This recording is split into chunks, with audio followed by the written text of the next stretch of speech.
Ahora sí, ahora sí. El acta de la sesión 29 ordinaria se declara aprobada por no haber sido objeto de observaciones. No hay actas a disposición.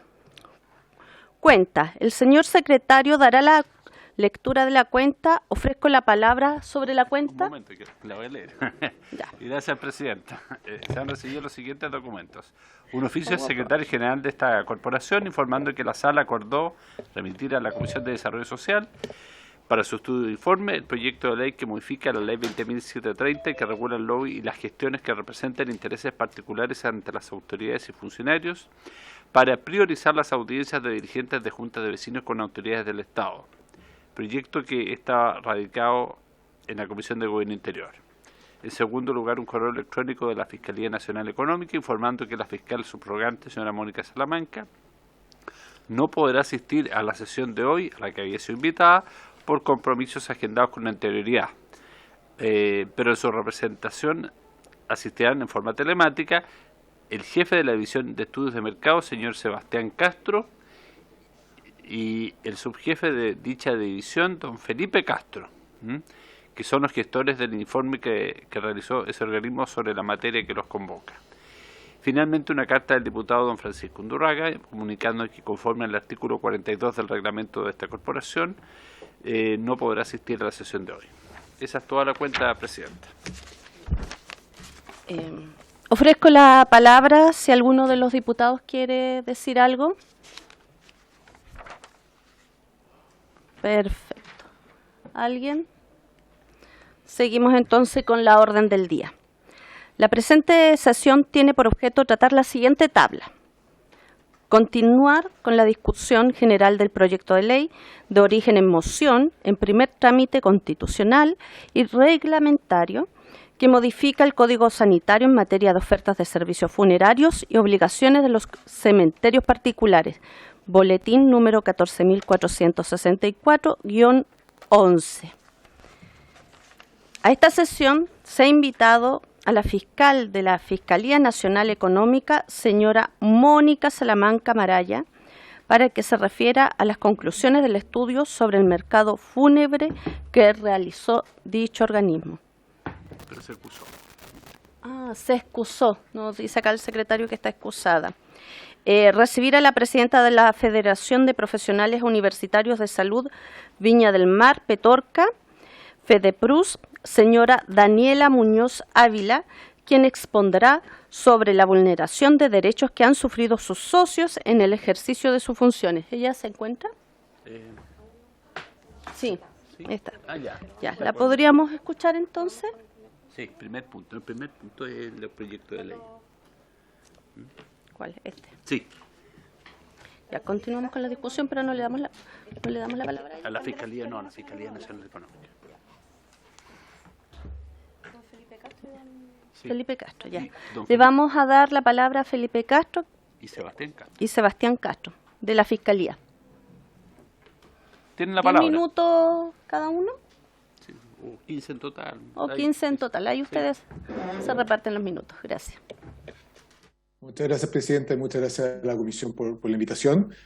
Si les parece, vamos a hacer una presentación corta sobre lo que fue este estudio de mercado que realizamos, apuntado específicamente a lo que atañe a este proyecto de ley que está en tramitación. Si me dan permiso para proyectar un PowerPoint, lo agradecería. ¿Sí? Autorizado, perfecto.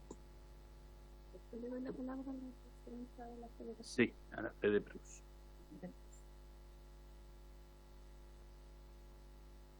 Ya, este es un estudio de mercado que la Fiscalía Nacional Económica desarrolló durante el año pasado, todo el 2022. Los estudios de mercado, tal vez ustedes lo conocen, una herramienta bastante nueva de la Fiscalía, bueno, tiene ya 6 años, pero hemos hecho estudios, por ejemplo, en el mercado del gas últimamente, medicamentos, notarios, textos escolares, renta vitalicia y compras públicas. Este es sobre el mercado fúnebre. Es un estudio que abarcó tanto funerarias como cementerios, ¿ya? ¿Cuál es la principal ventaja de la Fiscalía cuando hace este tipo de trabajo? Es que tenemos acceso a datos, tenemos facultades para pedir información a privados y a entes públicos, aunque sean de carácter confidencial, y por lo tanto nos permite hacer un muy buen diagnóstico y después propuestas políticas públicas bastante bien fundamentadas en nuestra opinión, ¿no? Entonces, en este caso, ¿qué información recabamos? Recabamos información de datos de venta de 26 funerarias. ¿Ya? Esto, en el fondo, sabemos a cuánto vendieron cada boleta, incluso, qué vendieron, si era con flores, si no era con flores, si se trasladó a otro lado. Sabía información muy detallada de esas 26 funerarias. Estas 26 funerarias representan básicamente el 12,6% de total de los servicios del 2021. Este es un mercado que vamos a ver que está muy atomizado, es decir, hay muchos competidores, y por lo tanto, 26 funerarias solamente concentran el 12% del mercado. Después también tuvimos datos de venta y contratos del 2021 de 5 grupos de cementerios. Estos son grupos de cementerios que son empresas que tienen más de un cementerio físico, digamos, como los cementerios Parque Recuerdo, que tienen varios, o nuestros parques, y estos oficiados representan el 29,1% de total de los servicios realizados en 2021. ¿Ya? También encargamos a Ipsos una encuesta a 400 consumidores finales, donde tratamos de caracterizar la forma en que se decide la compra de estos servicios por parte de los deudos, y solicitamos información a órganos de Estado. Tuvimos reuniones con expertos, por ejemplo, de ataúdes, de diseño y de otros, médicos tanatólogos, por ejemplo, y realizamos una investigación de escritorio que es revisión de paper y literatura especializada, ¿ya? Como antecedentes generales del mercado, este es un mercado que, desde el punto de vista regulatorio, hay que tener presente que tiene dos beneficios al momento de la muerte, para efectos de los trámites funerarios. Está la cuota mortuoria, que es la que reciben aquellos que son cotizantes de AFP, y está la asignación por muerte, que son aquellos que tienen un sistema de pensión del IPS, y en algunos casos aquellos que no tienen fondo en la AFP. Estos son montos distintos. Los montos que están ahí en pesos son a marzo del 2021, que es cuando nosotros empezamos el estudio y los fijamos, digamos. Actualmente es más, porque la UEF ha subido bastante, pero en ese momento correspondía a 475.000 pesos más o menos para la cuota mortuoria y 680 más o menos para la asignación por muerte, ¿ya?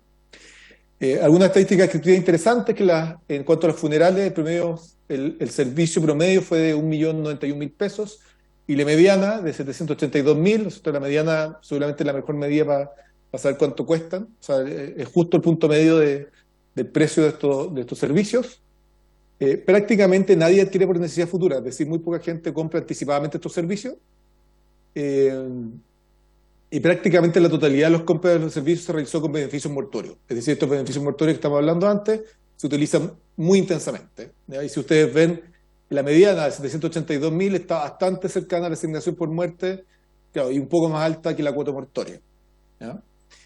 Y en cuanto al cementerio y crematorio, el precio por persona de sepultura en promedio fue de 1.255.000, con una mediana de 965.000.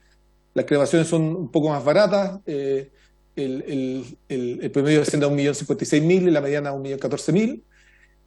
Algo que diferencia bastante al mercado del cementerio de las funerarias, que aquí, especialmente los cementerios parques, que son los cementerios, un parque de recuerdo, otros parques y otros, la venta para anticipados son el 76%, siendo que funerarias casi cero.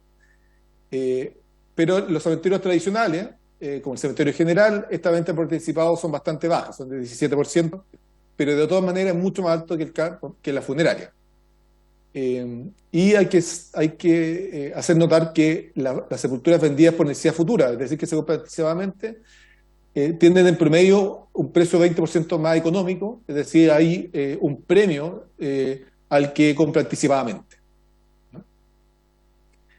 ¿Qué encontramos desde el punto de vista de competencia? Aquí encontramos que es muy interesante y es muy curioso que pese a que este es un mercado muy desconcentrado, es decir, que hay muchos competidores, los márgenes son muy altos. ¿Ya? Los márgenes son bastante altos y esto el equipo económico hizo un ejercicio de comparar los márgenes de esta industria con la literatura económica sobre márgenes y encontró que efectivamente, pese a ser un mercado tan desconcentrado, o sea, muy contrario a muchos mercados que ustedes conocen, este mercado estaría dentro del 25% de las empresas con mayor margen a nivel mundial. ¿Ya? Si estos son papers que muestran cuáles son la distribución de márgenes en el mundo, digamos. Las empresas funerarias, que estamos hablando, no los cementerios, están dentro de las que marginan más. Es decir, que el costo está más lejos del precio, digamos. ¿Ya? Esto es algo extraño, nuevamente, porque uno espera que cuando hay muchos competidores el precio sea bajo, cercano al costo, digamos. Desde el punto de vista económico, eso sería lo esperado. ¿Ya? Entonces, ¿cuáles son las posibles explicaciones que nosotros hipotetizamos? Primero es que existe poca cotización por parte de los clientes, es decir, las personas entran a una funeraria y se quedan ahí. ¿Ya? Y esto hace que, pese a que existan muchas funerarias, para una persona, digamos, o para un individuo en particular, en los hechos prácticamente existe una. ¿Ya? Entonces, según la encuesta que hicimos con Ipsos, el 70% de los encuestados señaló haber cotizado en una sola funeraria. O sea, compró la primera que entró. ¿Ya? Esto si es una dinámica conocida por el mercado, la verdad es que tiene incentivo a efectivamente marginar más, porque si yo sé que las personas van a entrar a mi tienda y no van a salir sin el producto, tengo poco incentivo a ser agresivo en precio. Cuestión distinta sería que si yo sé que van a ir al del lado y al siguiente y van a cotizar en 10. ¿Ya? Estimaciones econométricas también que hicimos dan cuenta del mismo fenómeno, está en el informe de manera bastante detallada, y según nuestros cálculos, el solo hecho de cotizar un poco más, por ejemplo, según nuestros cálculos, si el 90% de las personas buscara una vez más, es decir, en vez de una, dos, los precios podrían caer hasta un 28%. Esto es una estimación econométrica, en el fondo, que simula este efecto de que la gente no busque una vez, sino que busque dos, las que buscan dos buscan tres, las que buscan tres buscan cuatro, y así. ¿Ya? O sea, cada persona que está buscando busque una vez más nos da un impacto bastante alto y una caída bastante fuerte en el precio. Otra explicación posible también es que existe confusión por parte de los consumidores. ¿Ya? En esta encuesta que hicimos con Ipsos, pese a que casi todos usaron los beneficios mortuorios, o sea, casi el 100% usó los beneficios mortuorios, el 49% de las personas que contestó la encuesta indicó que no recibió ningún beneficio mortuorio. Es decir, pese a que el 100% lo recibió, la mitad no sabe que lo recibió. ¿Ya? Y de la mitad que sí lo recibió, solo un 50%, es decir, el 25% del total, maneja un rango adecuado de cuál es el monto. O sea, ahí le preguntamos, ya, usted recibió un beneficio, ¿no es cierto?, que estaba entre 480.000 y 680.000 pesos, dependiendo del tipo de beneficio. Cuando le preguntamos cuánto recibió de beneficio, solamente un 50% estuvo en el rango más o menos adecuado. Otras personas nos decían 100.000 pesos, otros nos decían un monto mucho más alto. O sea, hay pocos conocimientos de esto. También pudimos ver que los clientes institucionales, es decir, por ejemplo, Fuerzas Armadas, que muchas veces compran esto como paquete, consiguen mejores precios. O sea, son más racionales y son capaces de conseguir precios bastante menores. Y también vimos econométricamente que hay factores del ambiente de decisión, es decir, de las condiciones particulares de las personas que influyen. Por ejemplo, encontramos que el precio era 4% mayor cuando la muerte es accidental, y para eso clasificamos la muerte del año 2021 entre accidental o no. Aquí hicimos un trabajo como bien de hormiga de clasificarlo. Por ejemplo, no sé, caída de altura claramente era accidental, eso clasificamos como accidental. Otras cosas no eran accidentales, y vemos que cuando la muerte es accidental y por lo tanto la familia se enfrenta a una muerte inesperada, tiende a pagar más. ¿Ya? Lo mismo pasa cuando el fallecimiento es de alguien joven. Nuevamente aquí la intuición es la misma, es que es algo poco esperado, por lo tanto la familia tal vez está en un nivel de shock mayor, y en ese caso la gente termina pagando un 13% más. ¿Ya? Esto controlado desde el punto de vista económico por todos los factores posibles, en el fondo por ingresos socioeconómicos, por el tipo de servicio que se compra. O sea, esto está bastante estandarizado. Y también nos dimos cuenta que cuando hay un intermediario, es decir, un vendedor, el precio tiende a ser mayor, ¿ya? Y también algo interesante es que este es un mercado en que el precio de lista nunca es el precio pagado. En promedio el precio pagado es un 20% menor al precio de lista, y por lo tanto hay un uso de ese descuento como en otros mercados yo te doy una rebaja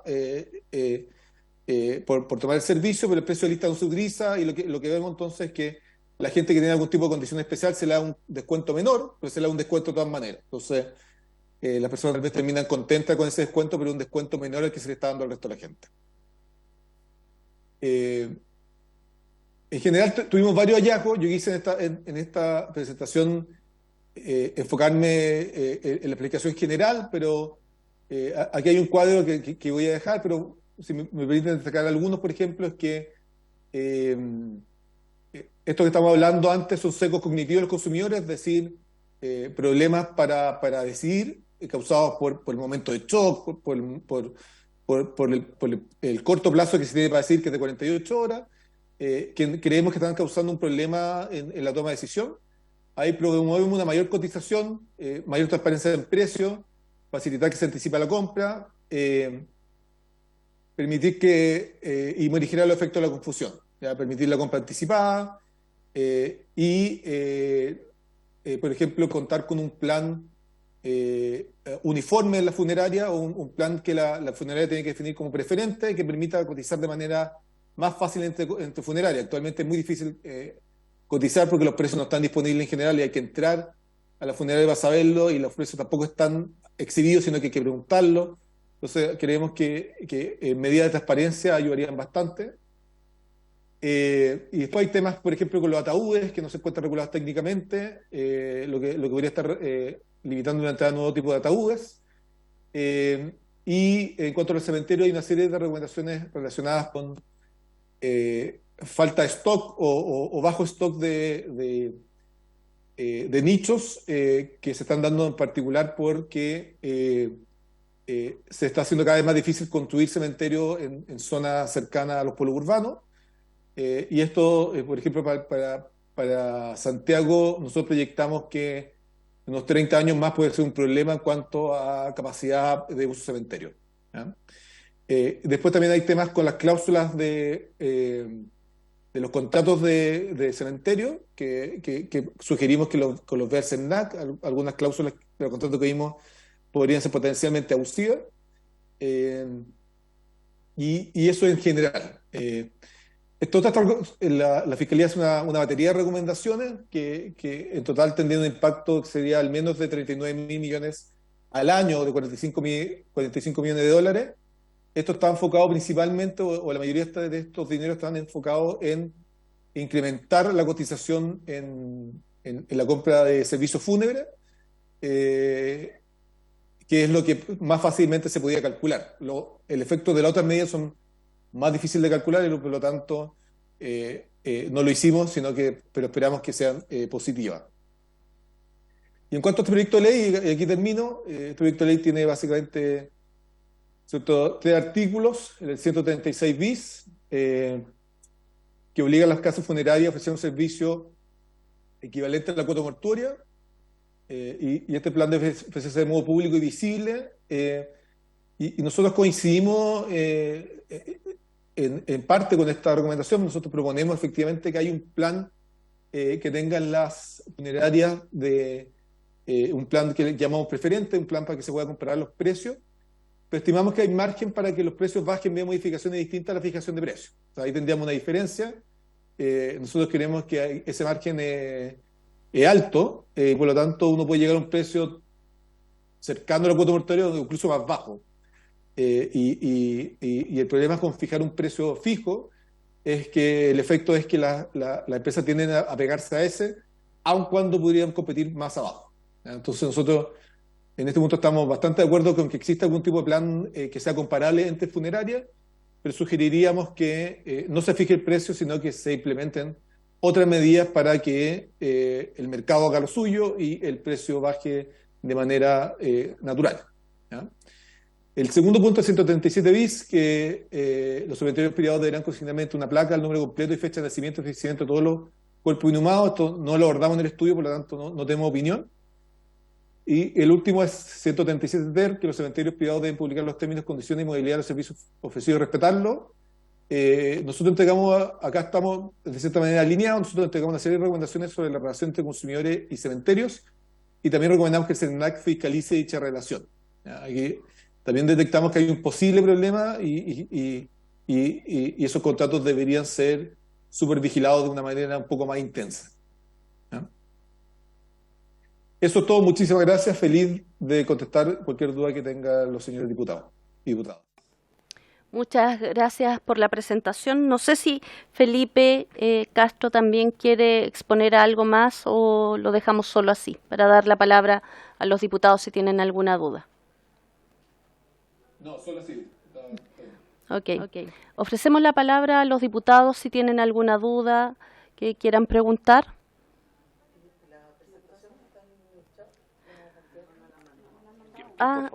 Sí, le pedimos si puede mandar la presentación, por favor. Sí, la mandaremos cuando terminemos lo mandamos, perdón. Ya, muchas gracias. Ya. Clara Sagardía está pidiendo la palabra y después la diputada Claudia Mix. Gracias, presidenta, y saludar al expositor, muy esclarecedora la exposición. Yo hago una consulta. ¿Se sabe cuántos crematorios hay en los cementerios públicos o solo hay crematorios en los cementerios privados? Esa sería mi inquietud.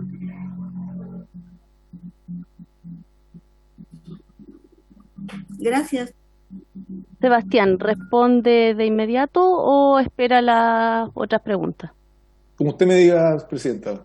Responda mejor a cada diputado.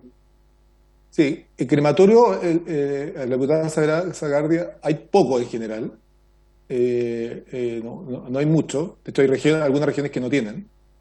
En general son privados, pero hay casos, por ejemplo, como el cementerio general, que hay un crematorio público. No sé si Macarena Allende, que me acompaña acá, se acuerda de algún otro público, pero en general son privados. Sí, en Punta Arenas también hay un crematorio público, pero la mayoría son privados. Sí. Ahora, el Ministerio de Salud tiene un listado de esto, pero por ejemplo, si mal no recuerdo, Aysén no tiene, por ejemplo. Y hay zonas de regiones como los lagos que hay en Puerto Montt, pero no hay en Chiloé. Entonces, alguien si quiere cremar tiene que ir a Puerto Montt. O sea, hay regiones que se tienen que viajar mucho para un crematorio. Y nosotros también hacemos recomendaciones en ese sentido, que hay una serie de requerimientos de instalación que creemos que tienen que ser revisados. Por ejemplo, que algunos requieren tener 2 hornos para operar y eso incrementa mucho el costo, especialmente en zonas alejadas de la grande urbe. Entonces hacemos una serie de recomendaciones de revisión de requisitos de instalación de crematorio y cementerio. Perfecto. Claudia, diputada. Muchas gracias, presidenta. Obviamente agradecer la exposición. Este es un proyecto bien interesante. Cuando lo presentó la diputada Sandón, nos quedamos esperando que pudiera resolver un par de cosas que tenía pendiente, pero tengo entendido que incluso el gobierno lo va a apoyar, porque es un proyecto que lo que busca efectivamente es equidad, garantizar el uso de los recursos públicos de manera correcta, pero además de que no se estafe a la gente. Y en eso yo quería preguntarle tanto a Sebastián o quienes de la Fiscalía Nacional o alguien de quienes lo acompañan, la opinión particular que tienen del proyecto. Entiendo que presentaron el estudio que ustedes hicieron, pero me encantaría saber la opinión que tienen del proyecto que nosotros hoy día vamos a comenzar en discusión, o vamos a continuar la discusión, y si es que dentro de esas opiniones ustedes quisieran hacer alguna propuesta de indicación para mejorarlo, bienvenido sea, en función de los estudios y de los datos que ustedes están manejando. Creo que es importante saber cuál es la postura de la Fiscalía después de los estudios, de las encuestas que realizaron, porque cuando uno tramita proyectos lo que espera es que sean estos útiles, digamos. Y para mí, por lo menos, es muy importante saber qué es lo que opinan del proyecto. Eso, Presidenta.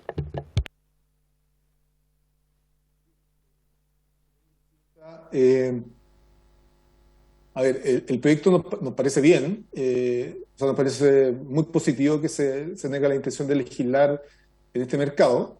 Nosotros al final, terminar el estudio, a fines del año pasado, enviamos, o en el verano tal vez, no me acuerdo exactamente, enviamos un oficio con todas estas recomendaciones al Ministerio de Salud, al Ministerio de Economía y las instituciones respectivas que tienen que regular esto, ¿ya? Nosotros tenemos una facultad, que es la facultad de recomendarle al Ejecutivo que haga cambios normativos en base a nuestro informe.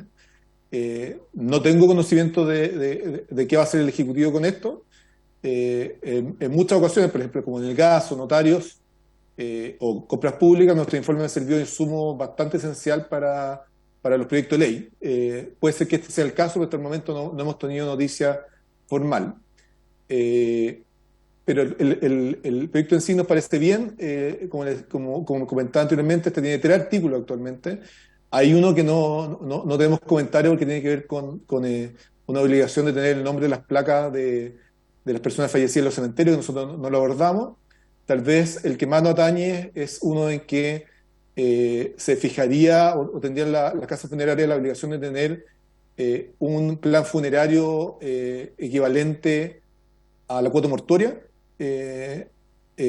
obligatoriamente, y ahí nuestro comentario es que nosotros recomendamos algo un poco similar, pero con una diferencia tal vez sustantiva, que es que nosotros sugerimos que todas las casas funerarias estén obligadas a tener un plan preferente, que nosotros llamamos preferente, es decir, que sea el primer plan que tengan que ofrecer a las personas, que seguramente va a ser el más económico, porque creemos que, y esto nos muestra los datos económicos, que hay mucho margen para comerse, digamos, este mercado, y por lo tanto uno podría llegar a un precio incluso menor a la cuota mortuoria, ¿ya? Porque si uno ve los costos, en el fondo, cuánto cuesta un cajón, cuánto cuesta un traslado, son relativamente bajos, ¿ya? Y por lo tanto creemos que en un mercado con mayor dinamismo competitivo, estos precios podrían ser más bajos y para eso hay que incrementar la cotización principalmente de los usuarios. Y el último asunto que está tratando este proyecto de ley, que tiene que ver con los contratos entre cementerio y usuario, también estamos de acuerdo que hay que revisarlo. Nosotros sugerimos eso en el informe, que hay que revisarlo. Le sugerimos al CERNAC que lo revisara también, y seguramente hay que pensar en alternativas un poco más intrusivas en esos contratos, o de fijar parámetros a nivel regulatorio un poco más precisos, dado que nosotros encontramos cláusulas en los contratos que revisamos, en algunos contratos que revisamos, que podrían ser consideradas como potencialmente abusivas. Solicitó la palabra el diputado Juan Carlos Beltrán. Muchas gracias, señorita presidenta. Saludo por su intermedio a mis colegas y a los funcionarios de la corporación. Agradecerle a don Sebastián la exposición, creo que fue bastante clara. Una consulta. Primero, los requisitos son muy exigentes para instalar un crematorio, y lo más importante que él señalaba, ¿cierto?, que sugiere algunos cambios al proyecto. Me gustaría si pudiéramos compartir esa sugerencia para poder analizarla y evidentemente después plasmarla en el documento, porque yo creo que es muy importante recoger las sugerencias que ellos hacen, porque primero tienen la experiencia, los conocimientos y los estudios, y así hacerlo algo práctico para lo que estamos trabajando. Muchas gracias, presidenta. Quisiéramos solicitar los oficios también que ustedes tienen para que los envíen, para poderlos revisar. Sí, no hay problema. Son documentos públicos que están... Perdón, estoy quedando decir luz. Son documentos públicos y por supuesto se los hacemos llegar junto con la presentación. ¿Ya? En su informe, el informe contiene las recomendaciones y la explicación de las recomendaciones, y los oficios contienen la recomendación en particular acá a quien se la enviamos. Pero nosotros, yendo a la pregunta del diputado Beltrán, si me permite, presidenta. Sí, por supuesto. Claro, nosotros felices que nuestros informes sean después considerados como un insumo para para modificar la ley, digamos. Es el trabajo que realizamos, así que si le parece, si lo enviamos, ahí está muy detallado. Esto lo enviamos, el principal destinatario de esto es el Ministerio de Salud, pero también hay temas con vivienda, hay temas con economía, que tienen que ver con los cementerios, con los crematorios, con la relación entre los consumidores y los proveedores de servicios. O sea, hay varias, o sea, son muchos cambios que hay que hacer. O sea, no me acuerdo el número, porque puede ser 15 sugerencias. Es una batería bastante alta de sugerencias. Ok. ¿Alguna otra consulta de los diputados? Sí. Diputada. Gracias, Presidenta. Saludar a quienes están a través de la plataforma y también a quienes se encuentran hoy día acá en la sala. Creo que es súper importante el proyecto de la diputada Osandón, regular el mercado de los servicios fúnebres, es una necesidad hoy día. Las familias, evidentemente, cuando está la muerte de un familiar, no tienen la capacidad para andar cotizando. Por lo tanto, encuentro que es un abuso de magnitud lo que hoy día ocurre en términos de los servicios. Difícilmente que una familia, con el dolor que pueda causar la muerte de alguien, de un familiar, amigo, de un parentesco, tenga la capacidad en ese minuto de poder andar cotizando. Por lo tanto, creo que es regular esta norma en términos de lo que hoy día indica el mercado, creo que es súper importante, y creo que también me parece importante lo que dijo el expositor ahí, Sebastián Castro, que nos pueda entregar los insumos en torno a lo que ellos también tienen respecto a la opinión del proyecto y también desde allí poder a lo mejor seguir ingresando indicaciones o finalmente aprobar lo que hoy día está presentado por la diputada Osandón, que esto se recoge además también producto de el estallido social y nace este proyecto de acuerdo también a inquietudes territoriales. Así que eso, Presidenta.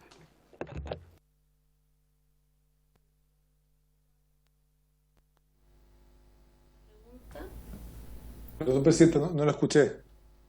¿Algún diputado quiere formular alguna otra pregunta o le responde a la diputada? Sí, ok. Fue un comentario. No sé. ¿Escucha? Sí. Bueno, agradecemos su presencia, no hay más palabras de los diputados. Efectivamente, esto nos va a ayudar a mejorar esta ley, a que esto sea más justo para las personas que tienen que pasar por este doloroso proceso. En lo personal lo vivimos también y efectivamente uno no sale a cotizar, entra a un lugar y cree que ese es el mejor lugar al que accedió y paga lo que te cobran. Así que muchas gracias por la presentación y gracias por haber expuesto hoy día. Seguimos con el segundo punto. Vamos a presentar a la señora Daniela Muñoz, presidenta de FEDEPRUS de Viña del Mar, Petorca, para que nos exponga hoy día. Por la invitación, saludos por su intermedio, Presidenta. Voy a compartir una pequeña presentación. Denme un segundo.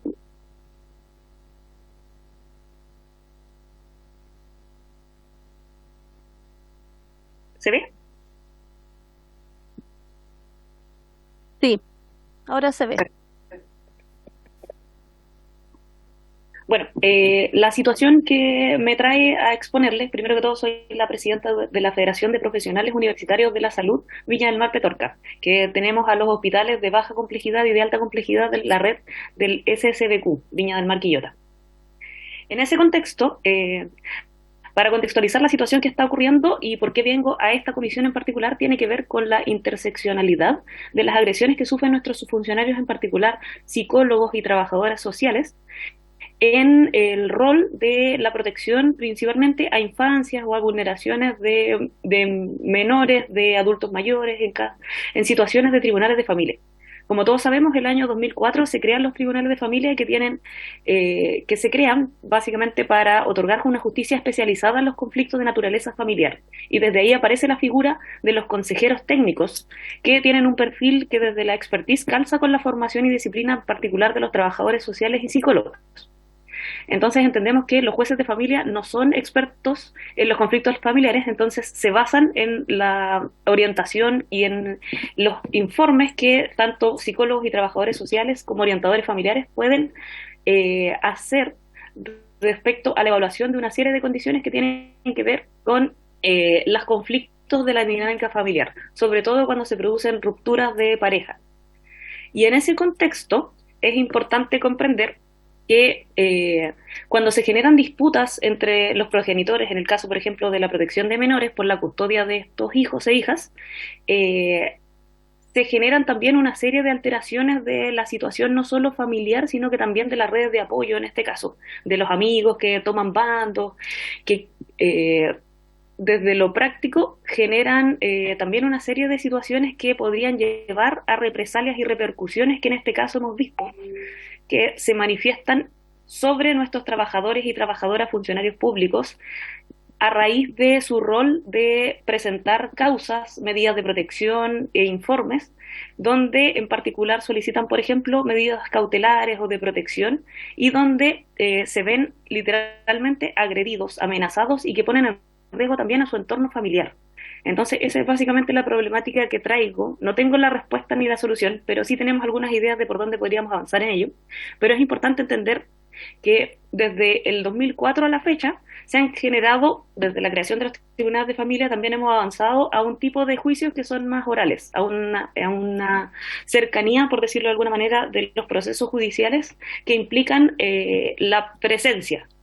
Y desde ahí vemos que hay una falta desde la legislación donde ustedes nos podrían ayudar respecto a la protección propiamente tal de los trabajadores y trabajadoras que se ven envueltos en estas repercusiones a raíz del rol, cuando se cruzan una serie de factores. En particular, mi hospital de base es Quintero. Y como es sabido, la comuna de Quintero en general tiene bastantes conflictos de vulneración en múltiples derechos humanos, y desde ahí también se cruzan una serie de situaciones de violencia, de mafia, de tráfico, de drogadicción, etcétera, que hacen una comuna bastante compleja, con índices de vulnerabilidad bastante altos. Entonces, volviendo a la problemática en sí misma, cuando se generan las rupturas de las situaciones familiares, y en este caso nuestros trabajadores y trabajadoras tienen el rol de analizar situaciones que tienen que ver con analizar, por ejemplo, las situaciones de pensión alimenticia, del entorno laboral de las partes, que puedan servir para la valoración de los jueces respecto a las medidas que vayan a adoptar en protección, sobre todo, de estas personas vulnerables, que en este caso son los menores. Se generan también, como les decía, una serie de situaciones de conflicto, de instrumentalización, por ejemplo, de los hijos, conflictos de lealtades, síndromes de madre maliciosa, estilos educativos perniciosos, problemas de apego, malos tratos, y por qué no decirlo también, situaciones de violencia, tanto física como psicológica, que son pesquisadas por nuestros trabajadores de la salud, y en ello están obligados como funcionarios públicos a denunciarlo. Si bien la ley ha avanzado en que sean los servicios de salud quienes tengan que personalizar, en cierto sentido, la denuncia de estas situaciones, en la realidad eso no se da en un 100%. Y pasan muchas situaciones también por la brecha que tenemos de trabajadores y trabajadoras en los servicios públicos. Somos 220.000 trabajadores públicos en la red centralizada para atender a alrededor de 19 millones de compatriotas.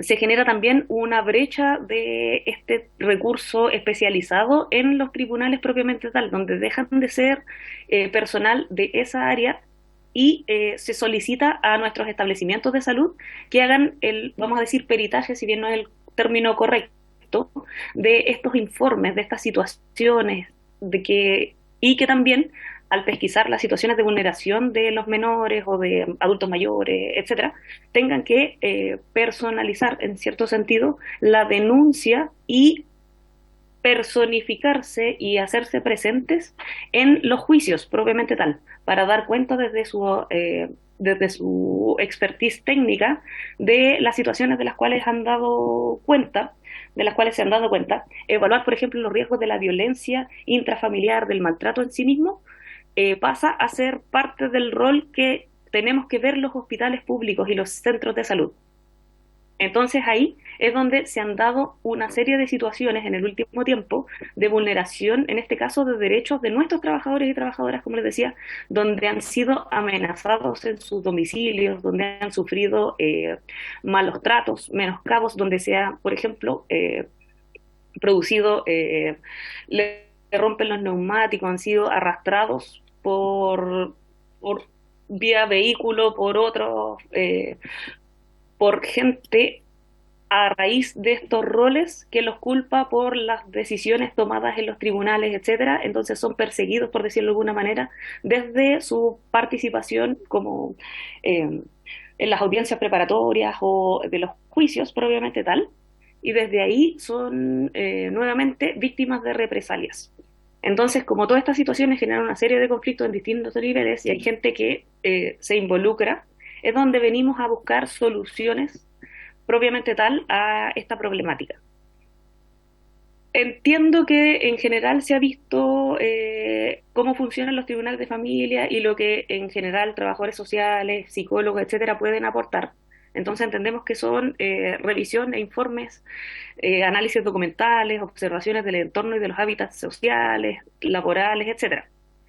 Pero desde ahí es importante entender que estos consejeros técnicos no están protegidos propiamente tal, así como se ha avanzado en protección a las víctimas, a protección a los trabajadores de la salud, a través, por ejemplo, de la ley de consultorio seguro. Estas protecciones, más que preventivas, son reparatorias una vez que la agresión ya ocurrió. Y en este caso, el caso lamentable que me trae también a exponer acá, es de una trabajadora social de Chile Crece Contigo, del establecimiento de Quintero, donde fue amenazada en su casa con un arma de fuego. Y desde ahí, porque entre comillas fue protegida y rescatada por sus vecinos, no podemos lamentar una situación más grave, pero desde ahí estamos hablando de ese estilo de situaciones que son bastante comunes en la red. Entonces lo que necesitamos es buscar y avanzar hacia medidas preventivas. En particular traigo un gráfico. En el año 2022, a raíz de una serie de movimientos multigremiales, logramos instalar una mesa que revisara las agresiones al personal. Entonces, en mayo del 2022 se generó un sistema interno de pesquisa donde los funcionarios mismos ingresaban las vulneraciones de las cuales eran víctimas, y desde ahí, obviamente, como este sistema igual implica en la continuidad de la atención, tener tiempo para llenar el formulario en un servicio público que normalmente está saturado de gente, no entendemos también que no es el 100% de la realidad. Tenemos muchos más casos que no aparecen aquí, pero desde ahí es evidente, desde los registros del mismo servicio de salud, elaborado desde el informe de agresiones solo del año pasado, de mayo a fin de año, de mayo con corte de octubre del año pasado, como en la comuna de Quintero en particular es donde más se producen este tipo de situaciones. Y desde ahí se observa en el gráfico cómo superan en demasía lo que se da en el resto de la red, como les decía, por también una serie de situaciones de vulnerabilidad y particularidades de la comuna, donde también, por ejemplo, tenemos una dotación policial bastante reducida y con muy pocos recursos. Entendemos que existe un marco constitucional que protege los derechos y deberes de nuestros compatriotas. Desde ahí, la Constitución misma asegura el derecho a la vida, a la integridad física y psíquica de las personas, el respeto y protección a la vida privada, a la honra de la persona y su familia, y la protección de sus datos personales. También a la inviolabilidad del hogar y de toda forma de comunicación privada, así también como el derecho a la libertad personal y a la seguridad individual. Entonces, a estos principios es los que estamos apelando como organización gremial para poder buscar una solución legislativa quizás que permita amparar de mejor manera, de manera preventiva, a nuestros trabajadores y trabajadoras de la salud que se ven, insisto, vulnerados en sus derechos a raíz de su rol. Y en este caso, como garantes de los derechos humanos de las poblaciones vulnerables de estas comunas con altos índices de vulnerabilidad. tenemos un marco institucional dentro de la salud, donde el mismo Estatuto Administrativo, Ley 18834, señala que los funcionarios deberán ser defendidos y exigir a su institución que persiga la responsabilidad civil y criminal de las personas que atenten contra su vida. Y esto también, como les contaba, ahora más recientemente ha avanzado a la ley de consultorio seguro, pero lamentablemente la ley de consultorio seguro no tiene los recursos que compromete, si bien los tiene para la atención primaria de salud. Los hospitales centralizados a través de la Subsecretaría de Redes no contamos con los recursos en la realidad para poder implementar medidas de seguridad, por ejemplo, cámaras de seguridad, puertas blindadas o una mejor relación con otros ministerios que pudiesen prestar, por ejemplo, el resguardo policial para nuestros trabajadores y trabajadoras cuando se ven enfrentados a las situaciones de asistir a los tribunales, por ejemplo. Tenemos también un acuerdo de colaboración con la Subsecretaría de Prevención del Delito que es bastante reciente. Y desde ahí, este acuerdo nuevamente, más que ser preventivo, se hace cargo una vez que ya existe la víctima propiamente tal, que es lo que queremos tratar de evitar. Entonces, si bien se ha avanzado en lo que es el acompañamiento, la orientación a las víctimas de agresiones, la asesoría jurídica, cuando se sabe quiénes han sido sus agresores, ese también es un problema del cual normalmente no podemos dar cuenta de quiénes agredieron propiamente tal a nuestros funcionarios. Entonces desde ahí nuevamente necesitamos avanzar a otro tipo de medidas. Vemos que esto pudiese ser un camino que solicitamos se pueda fiscalizar desde su área como diputados y diputadas, y también ver el tema de los recursos para poder habilitar de mejor manera medidas de seguridad en lo práctico para nuestros funcionarios y funcionarias. Entonces vemos que necesitamos contemplar resguardos a las figuras de los funcionarios de salud, ya que no están catalogados como tal, ni como víctimas, ni como intervinientes del proceso penal, y que sí dan cuenta de una serie de hechos que pueden constituir delitos, y en eso los hacen vulnerables a posibles represalias y repercusiones. Entonces vemos también que en la ley existen, habiendo revisado la bibliografía, hay proyectos de ley que están durmiendo en la Cámara hoy día. Por ejemplo, el proyecto de ley que pongo en la diapositiva, donde se incorporan agravantes al Código Penal, donde podría ser una opción ampliar esto para incluir a los trabajadores sociales y psicólogos. Entiéndase que una medida, por decirlo de una manera persuasiva, de unas mayores penas a quienes atenten contra los derechos de los funcionarios y funcionarias, contra su integridad física, psíquica, con que se metan en su casa, que atenten contra sus hijos, etcétera. Este proyecto en particular señala que cometer el delito en razón de venganza o represalia en contra de quien haya realizado una denuncia por hechos que pudieran revestir carácter de delito o en contra de sus ascendientes o descendientes directos hasta el 4 grado de consanguinidad inclusive y hasta el 2º grado de afinidad, y que se incorpore que el Ministerio Público estaría obligado a velar por la protección del denunciante del delito en todas las etapas del procedimiento penal, tomando todas las medidas legales que hagan falta para asegurar su seguridad. Esto en particular habla de las víctimas en el mismo contexto señalado anterior. Entonces una propuesta sería quizás en la discusión que pudiese venir, ampliarlo a estos trabajadores y trabajadoras de la salud. Por otra parte, la ley 19.968, cuando señala las medidas cautelares de protección a la víctima que hacen los jueces de familia, en particular incorpora a la protección de la víctima y de su grupo familiar. Pero en particular podríamos ver que dentro de los subpuntitos que tiene, podría estar quizás una posibilidad de decretar el resguardo o reserva de la identidad de los trabajadores sociales y psicólogos, en el caso de ciertas actividades o ciertas asistencias, audiencias, desde ahí decretar el secreto hasta que se dé ya por finalizada la causa propiamente tal para protegerles. Y asimismo, vemos también que la ley de consultorio seguro, como les decía, hoy día está enfocada en un tema más reparatorio una vez que ya se dio la situación de las víctimas, y en ese sentido uno de los requerimientos nuestros es ampliarlo con recursos propiamente tal a lo que son los recintos de salud centralizados, porque hoy día no los tenemos. Fiscalizar también el cumplimiento de esta ley a todo nivel, porque sí, las autoridades de nuestros servicios de salud debiesen hacerse parte de las denuncias y de la protección de mejor manera, y desde ahí necesitamos destinar recursos de manera urgente y una mejor interrelación con, por ejemplo, el Ministerio Público y las fuerzas del orden y seguridad, y desde su rol como diputados y diputadas poder fiscalizar esto. Esa es básicamente mi presentación. Solicitamos buscar caminos hacia soluciones que sean preventivas y no solo reparatorias. Hay casos súper lamentables en toda la red de psicólogos, de trabajadores sociales que se han visto expuestos a vulneraciones de derechos y en sus familias también, y desde ahí necesitamos avanzar a medidas concretas. Como decía al principio, no tengo las soluciones, pero sí les pido poder avanzar en estos caminos. Muchas gracias. Agradecemos la presentación de la presidenta de FEDEPRUS. Veo que Carola Marzán, la diputada, está pidiendo la palabra, y si algún otro diputado quiere pedir la palabra, también la puede solicitar. Claudia Mix está después. Muchas gracias. ¿Me escuchas? ¿Sí? Hola, ¿me escuchas?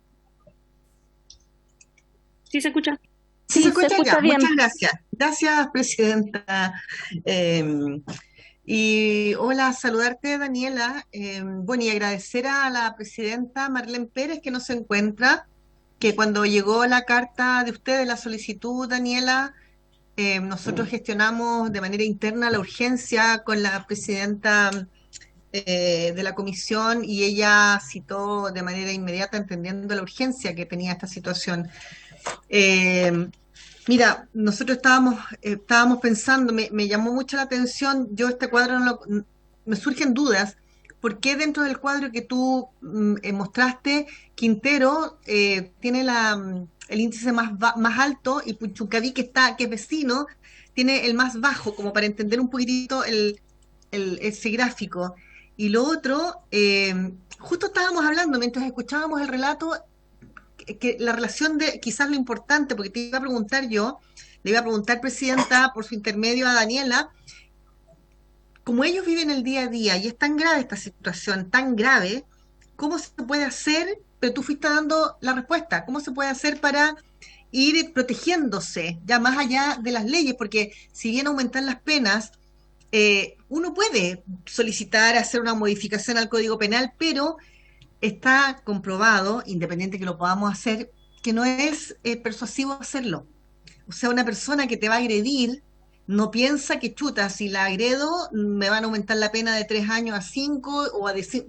Desgraciadamente no se piensa, porque las agresiones, la violencia también tiene un factor visceral que no tiene raciocinio. Entonces, yo creo que sería muy interesante quizás avanzar en quizás tomar el acuerdo.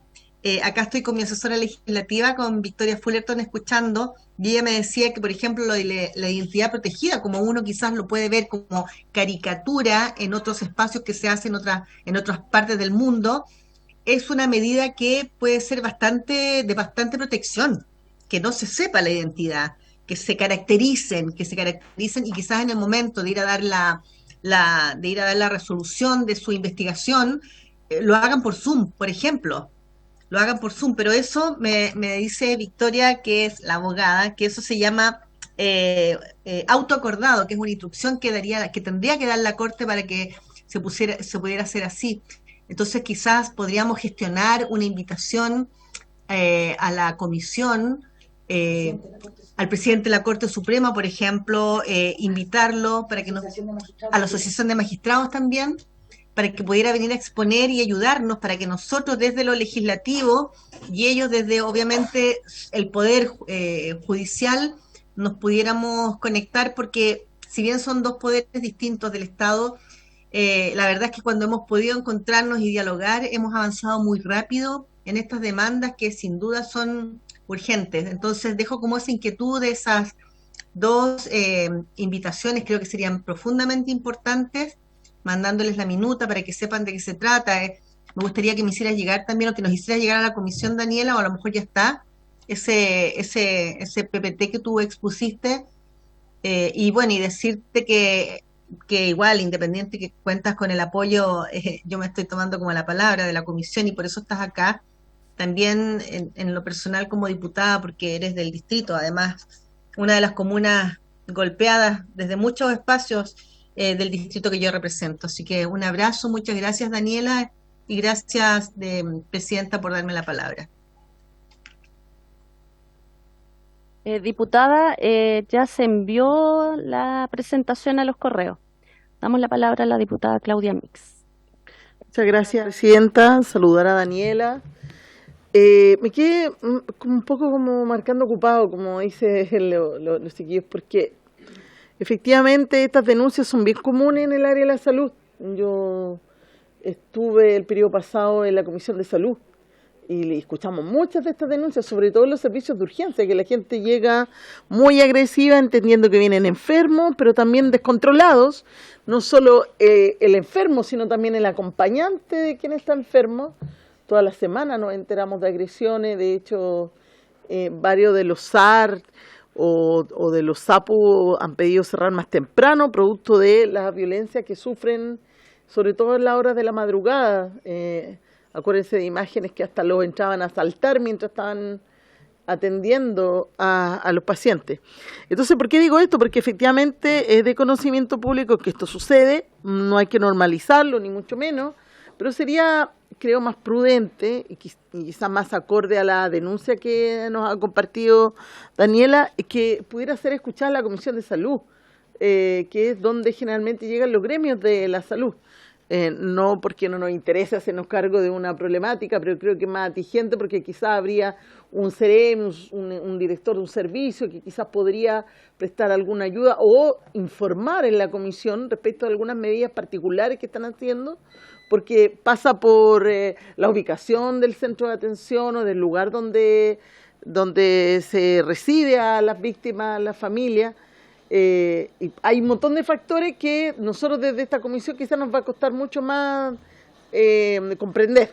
Entonces, en ese sentido, quizás le sugeriría a la dirigenta y también a la diputada Marzán, que me imagino que obviamente ella gestionó la exposición de Daniela acá, es que hicieran la misma solicitud para que pudiera ser expuesta en la Comisión de Salud. No sé si ya lo pidieron o no antes, pero yo estando ahí escuché muchas de estas denuncias y siempre como hay representantes del ministerio o de los servicios, uno tiene una respuesta rápida respecto a esa problemática. Hoy día tendríamos que oficiar para saber qué opina, qué piensa, un servicio que no está directamente relacionado con la comisión.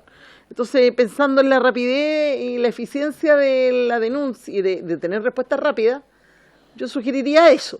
Ahora, efectivamente, tal como lo dice la diputada Marzán, hoy día es súper difícil discutir agravantes del Código Penal, muy complejo, en un ambiente donde la gente está bastante reacia a que se castigue más. Todo este estado punitivo que hay es bien complicado. Entonces yo solo eso, lamentar lo que les está sucediendo, por cierto, porque además son profesionales que uno conoce bien.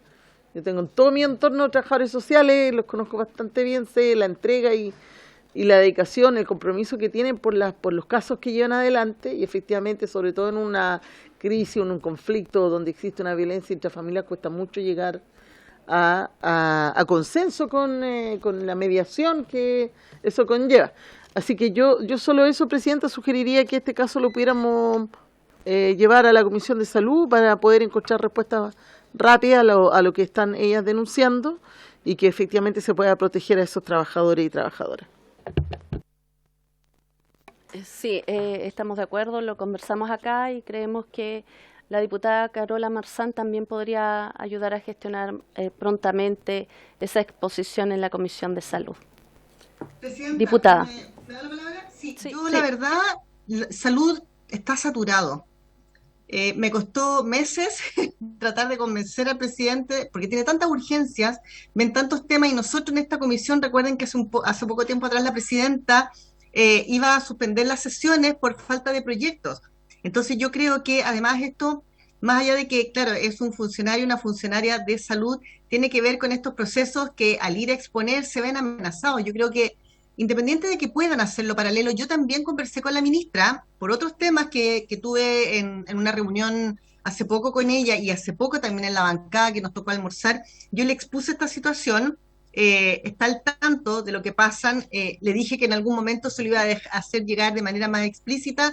Quizás podríamos llamarla a la ministra a esta comisión. Salud está saturado, y sugiero que nosotros podemos avanzar, creo, más rápido, hacernos asesorar o ver los medios, pero creo que de verdad es como lo que pasa con la Comisión de Constitución. Por eso creo que es importante que nosotros tratemos de poner el punto y ver de qué manera, pues la presidenta o usted ahora tomar los acuerdos, de qué manera podemos gestionarlo rápido.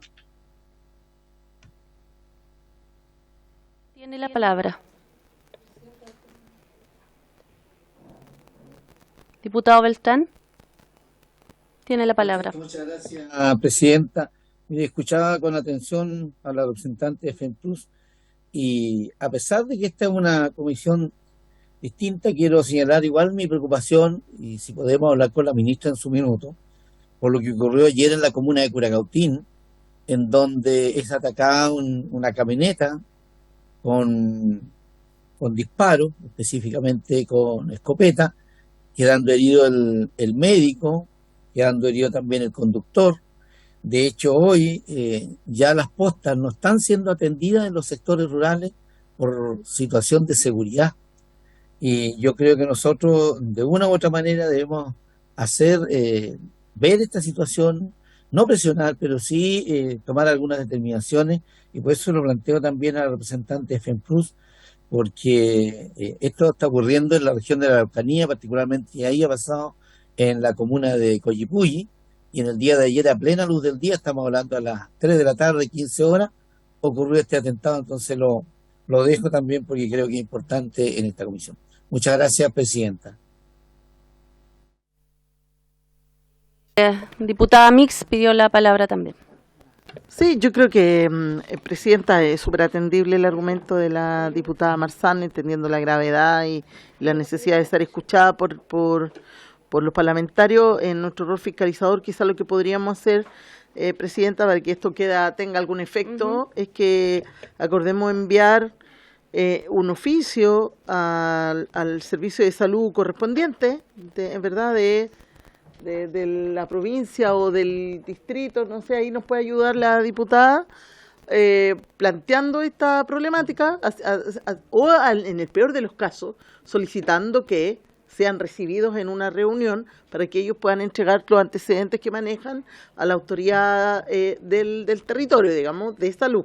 Creo que podría ser una forma de ayudarlos, porque lo más probable es que si nosotros no tenemos a alguien presente del Ejecutivo del área de salud, que era muy difícil que hoy día estuviera alguien presente porque no nos anticipamos al hecho, es que para adelantarnos podríamos hacer esa solicitud, como pedir formalmente que la organización sea recibida, que se nos ha informado acá en la comisión de episodios graves de violencia contra los funcionarios, y que le pedimos a nombre de la comisión que sean recibidos en el territorio, sea Ceremi, sea director de servicio, no, me imagino que hay que definir bien quién.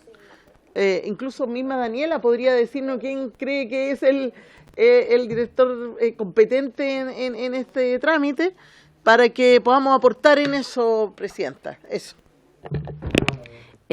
Carola. Disculpe, presidenta.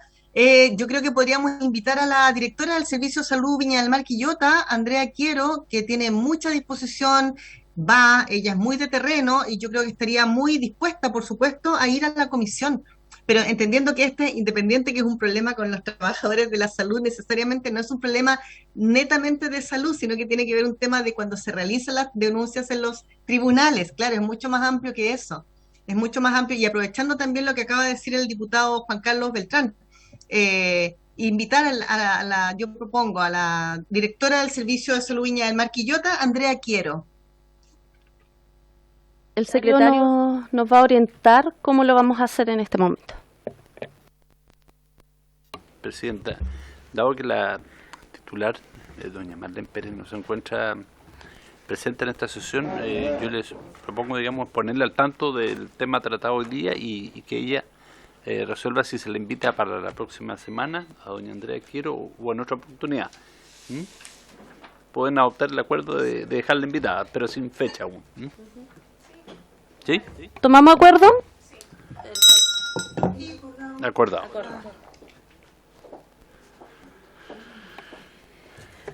Bueno, agradecemos la exposición, agradecemos Daniela, esperamos que todo esto pueda llegar y tener un buen final, como decían los colegas. Esto es algo que hemos visto reiteradamente, lo hemos escuchado, sabemos que existe y espero que se pueda dar de verdad algún paso para lograr soluciones en este tema que les toca vivir tan complejo. Así que muchas gracias y ahora pasamos a puntos varios. ¿Algún diputado tiene algún punto vario? ¿Acá? Yo sí tengo un punto vario. Vamos a solicitar que exponga la organización Yo Quiero Estar. Es una organización de cuidadoras que quieren trabajar vía telemática, seguir en esa modalidad para poder cuidar a su gente, a quienes están semipostrados o tienen alguna discapacidad, pero también quieren seguir trabajando, seguir siendo útiles a la sociedad, útiles para ellas mismas, sentirse bien. Así que solicito que podamos recibirlas en alguna oportunidad, que nos ponemos de acuerdo después con la presidenta. ¿Recaba el acuerdo, presidente? ¿Sí? ¿Acuerdo? Acordado. Por haberse cumplido el objetivo de la sesión, se levanta.